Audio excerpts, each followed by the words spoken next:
कक्षा 11वीं में हम लोग पाठ पढ़ रहे थे तत्वों का वर्गीकरण। और पिछले पढ़े में बताया था मैं कि तत्वों के वर्गीकरण में हम आयनन ऊर्जा जो टॉपिक्स था उसको समझाया था मैं। आयनन ऊर्जा की परिभाषा देखे थे हम लोग। किसी परमाणु के, किसी उदासीन परमाणु के बाहरी कक्ष से एक इलेक्ट्रॉन निकालने के लिए लगने वाली ऊर्जा को आयनन ऊर्जा कहते हैं। और इसमें वर्ग में आवर्तिता और आवर्त में आवर्तिता दोनों को मैं समझाया था, परंतु इसके कुछ अपवाद भी नजर आते हैं। जैसे आपका प्रश्न पूछ दिया गया कि नाइट्रोजन और ऑक्सीजन में किसकी आयनन ऊर्जा का मान अधिक होगा, तो यहाँ पर समझोगे नाइट्रोजन का परमाणु क्रमांक कितना होता है, 7 होता है, और ऑक्सीजन का परमाणु क्रमांक कितना होता है, 8 होता है। इलेक्ट्रॉन को देखेंगे तो 2 और 5, पहले कक्षा में 2 इलेक्ट्रॉन, दूसरे कक्षा में 5 इलेक्ट्रॉन। यहाँ पर देखेंगे तो पहले कक्षा में 2 इलेक्ट्रॉन, दूसरे कक्षा में 6 इलेक्ट्रॉन। तो आयनन ऊर्जा की परिभाषा है कि किसी परमाणु के बाहरी कक्ष से एक इलेक्ट्रॉन निकालेंगे हम लोग, तो पूरी ऊर्जा को जब जोड़ेंगे तो उस परमाणु की आयनन ऊर्जा होगा। जैसे नाइट्रोजन के बाहरी कक्ष में 5 इलेक्ट्रॉन है, तो पांचों इलेक्ट्रॉन के निकालने के लिए एक बार करके ऊर्जा देना पड़ेगा। एक इलेक्ट्रॉन, दूसरे इलेक्ट्रॉन, तीसरे इलेक्ट्रॉन, और पूरे पांचों इलेक्ट्रॉन जब निकल जाएगा तो पूरी ऊर्जा का योग करेंगे और उसी को बोलेंगे नाइट्रोजन की आयनन ऊर्जा। और ऑक्सीजन में 6 इलेक्ट्रॉन है, तो स्वाभाविक है, देखने से पता चल रहा है कि इसमें तो ऑक्सीजन की आयनन ऊर्जा का मान ज्यादा होगा। वहां पर 6 बार ऊर्जा देना पड़ेगा क्योंकि 6 इलेक्ट्रॉन को एक एक करके निकालना है। परंतु यहाँ पर उसका उल्टा है कि नाइट्रोजन की आयनन ऊर्जा का मान कम है और नाइट्रोजन की आयनन ऊर्जा का मान अधिक है और ऑक्सीजन की आयनन ऊर्जा का मान कम है। क्यों ऐसे देखोगे आप लोग, ये नाइट्रोजन 2 इलेक्ट्रॉन को बांटोगे, 1 2, ये 1s के बाद 2s आता है, 5 में से 2, और ये p है, ये सब सीखो आप, 8 2p हो गया। 2 इलेक्ट्रॉन के पास 3 इलेक्ट्रॉन, 4 इलेक्ट्रॉन, 5 इलेक्ट्रॉन।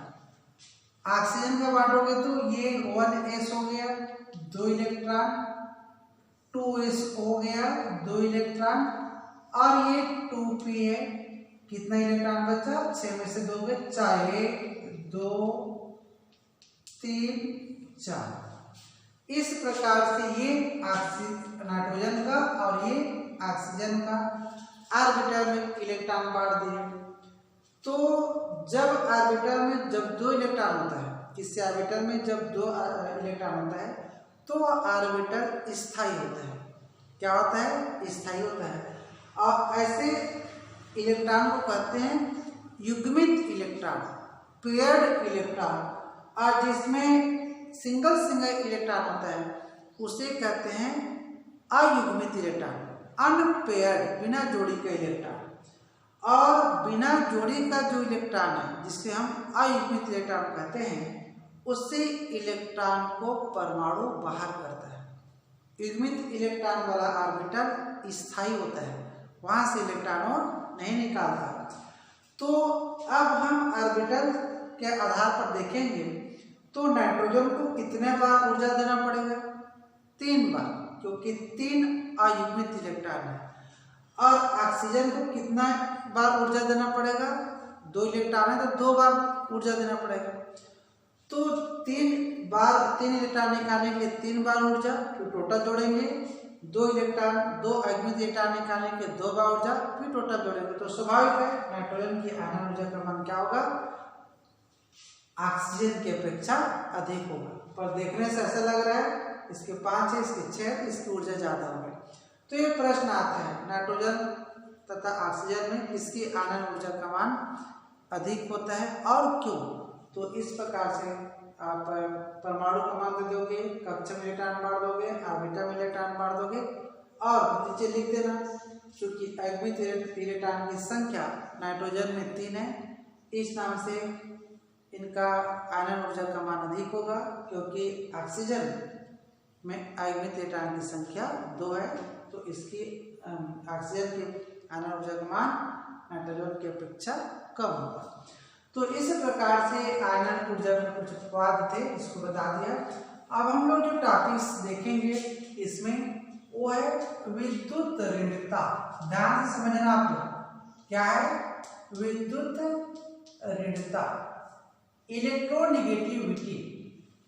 ये विद्युत ऋणता क्या है, मतलब परिभाषा समझना। ये देखोगे ये परमाणु है हाइड्रोजन का। किसका परमाणु है, ये हाइड्रोजन का परमाणु। हाइड्रोजन के पास पता है आपको कितना इलेक्ट्रॉन होता है, 1 इलेक्ट्रॉन हो गया। और ये है क्लोरीन का परमाणु। क्लोरीन के पता है आपको, क्लोरीन के पास कितना इलेक्ट्रॉन होता है, कुल 7 इलेक्ट्रॉन होता है। कैसे जाने, परमाणु क्रमांक 17 है, 2 8 7।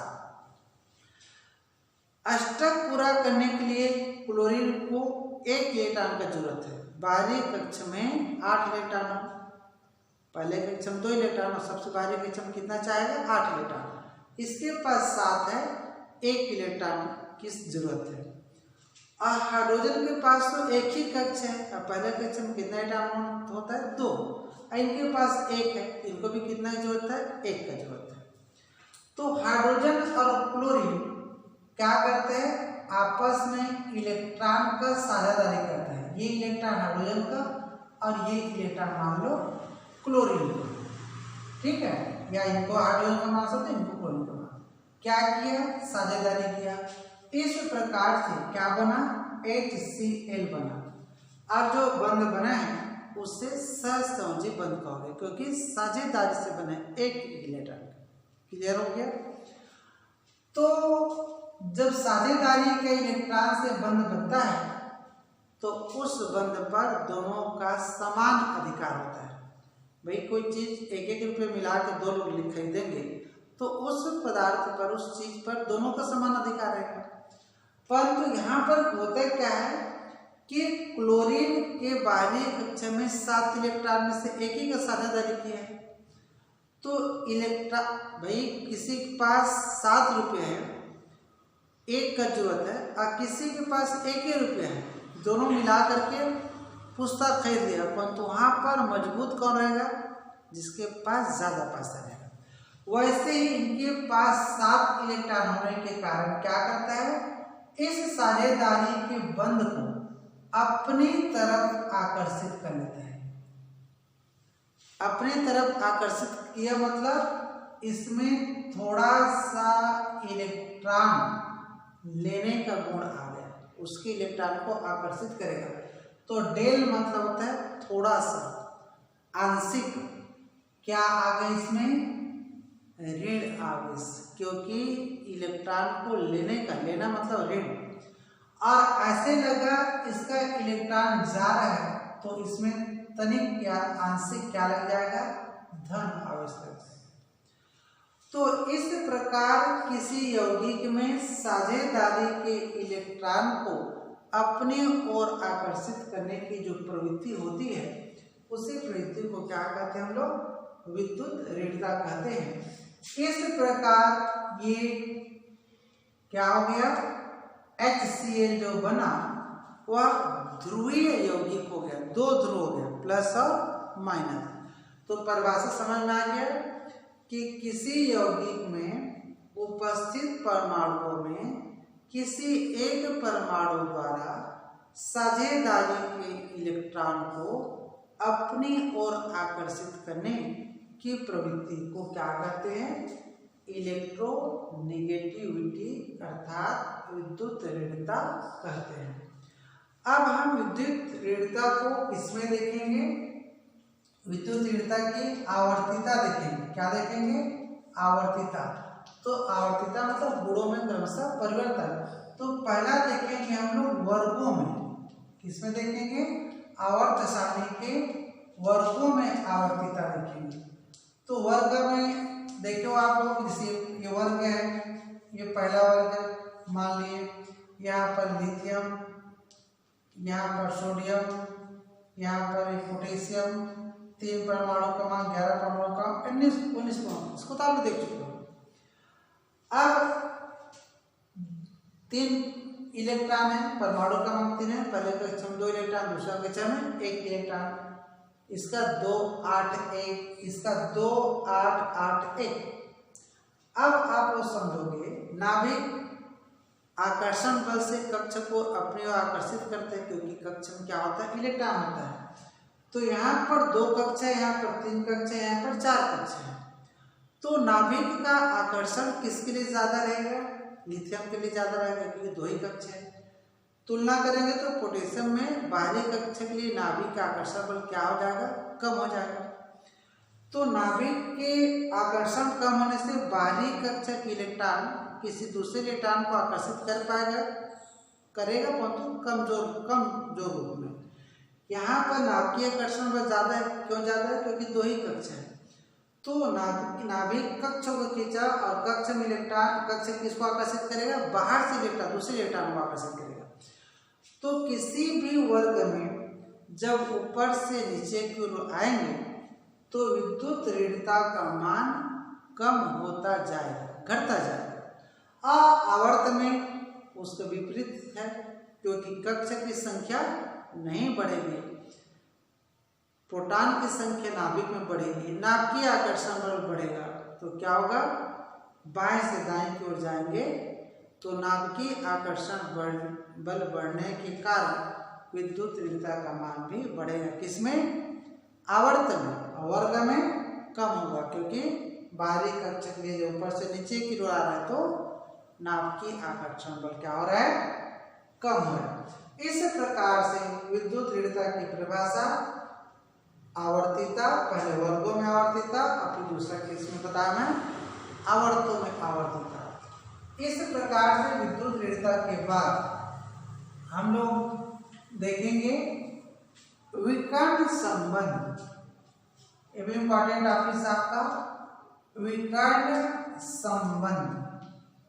विकर्ण संबंध को इंग्लिश में कहते हैं डायगोनल रिलेशनशिप। ये है, क्या समझोगे, ये आपका एक आवर्त है, ठीक, एक आवर्त हो गया। और इस आवर्त में ये कौन सा आवर्त पूछे बताना, ये द्वितीय आवर्त है और ये तृतीय आवर्त है। द्वितीय आवर्त और तृतीय आवर्त। द्वितीय आवर्त में सबको पता है आपको, लिथियम 3 परमाणु क्रमांक, बेरिलियम 5, बोरान 6, कार्बन, नाइट्रोजन, और आगे बढ़ाओगे तो ये आपका हो जाएगा ऑक्सीजन, फ्लोरीन। यहाँ पर दावत 11 है तो sodium, 12 magnesium, 13 aluminium, 14 silicon, 15 phosphorus, 16 sulphur और 17 क्लोरीन। तो अभी हम द्वितीय आवर्त और तृतीय आवर्तों को बनाए। तो विकर्ण संबंध की परिभाषा समझना। द्वितीय आवर्त के प्रथम 3 तत्व, द्वितीय आवर्त के प्रथम 3 तत्व, ठीक, इनके गुण तृतीय आवर्त के दूसरे, तीसरे तथा चौथे तत्वों से मिलता है। लिथियम का गुण किससे मिला, मैग्नीशियम से, बेरिलियम का एल्युमिनियम से, बोरान का सिलिकॉन से। तो द्वितीय आवर्त के प्रथम 3 तत्व तृतीय आवर्त के दूसरे, तीसरे और चौथे तत्वों से गुणों में समानता प्रदर्शित करता है और इसी को कहते हैं विकर्ण संबंध। आवर्त के गुण अलग अलग होते हैं, आवर्त के गुण क्या होते हैं, अलग अलग होते हैं, परंतु यहाँ पर दूसरे आवर्त के शुरू के जो 3 तत्व है, तीसरे आवर्त के दूसरे, तीसरे और चौथे तत्वों से क्या दर्शाया, गुणों में समानता प्रदर्शित किया और इसे ही क्या कहते हैं, विकर्ण संबंध। परिभाषा लिखना, परिभाषा लिख करके आप लोग उदाहरण देना। इसी प्रकार से आपका इलेक्ट्रॉन बंधुता परिभाषा मिलेगा। आवर्त सारणी, आधुनिक आवर्त सारणी को देखोगे आप लोग तो आधुनिक आवर्त सारणी को 18 वर्ग में बांटा गया है, 7 आवर्त में बांटा गया है। पहला आवर्त वर्ग और दूसरे आवर्त वर्ग को कहते हैं प्रतिनिधि तत्व। इधर समूह 13 से 18 तक के तत्व को कहते हैं प्रतिनिधि तत्व भाग 2 और समूह या वर्ग 3 से लेकर के 12 तक को कहते हैं संक्रमण तत्व, और नीचे जो अलग से बना है उसको कहते हैं अंतर संक्रमण तत्व, दुर्लभ मृदा तत्व। प्रतिनिधि तत्व भाग 1 को कहते हैं इस ब्लॉक के तत्व, समूह 13 से लेकर के 18 तक के तत्व को कहते हैं पी ब्लॉक के तत्व, बीच वाला जिसको संक्रमण तत्व कहें समूह 13 से लेकर के 3 से लेकर के 12 तक उनको कहते हैं डी ब्लॉक तत्व, और जो नीचे दुर्लभ मृदा तत्व कहें उसको कहते हैं एफ ब्लॉक तत्व। इस प्रकार इलेक्ट्रॉनिक विन्यास के आधार पर आवर्त सारणी को 4 भागों में बांटा गया है, एस ब्लॉक तत्व, पी ब्लॉक तत्व, डी ब्लॉक तत्व और एफ ब्लॉक तत्व, और इनके 4-4, 5-5 गुण, 10-10, 12-12 गुण दिए हैं पुस्तक में। तो जब प्रश्न जाएगा इस ब्लॉक तत्व के 4 गुण लिखिए तो आप उस 12-13 में से कोई 4 गुण लिख सकते हो। इस प्रकार से आज आवर्त सारणी यहीं पर समाप्त होता है। तत्वों का वर्गीकरण जो पाठ है यहीं समाप्त होता है। नेक्स्ट पीरियड में हम लोग अगला पाठ देखेंगे। केमिस्ट्री में 2 पाठ आपका कंप्लीट हो गया। बोर्ड का असाइनमेंट 10वीं 12वीं के लिए आया है, साथ साथ आपके भी असाइनमेंट का प्रश्न आपको दिया जाएगा। असाइनमेंट आंसर शीट में तैयार करके जब जमा करोगे तो फेयर कॉपी भी साथ में जमा करना पड़ेगा। इस चीज़ को बिल्कुल गांठ बांध के रख लोगे। इसी आधार पर आपका वार्षिक परीक्षा होगा। इसमें किसी प्रकार की लापरवाही और चूक नहीं होनी चाहिए। धन्यवाद।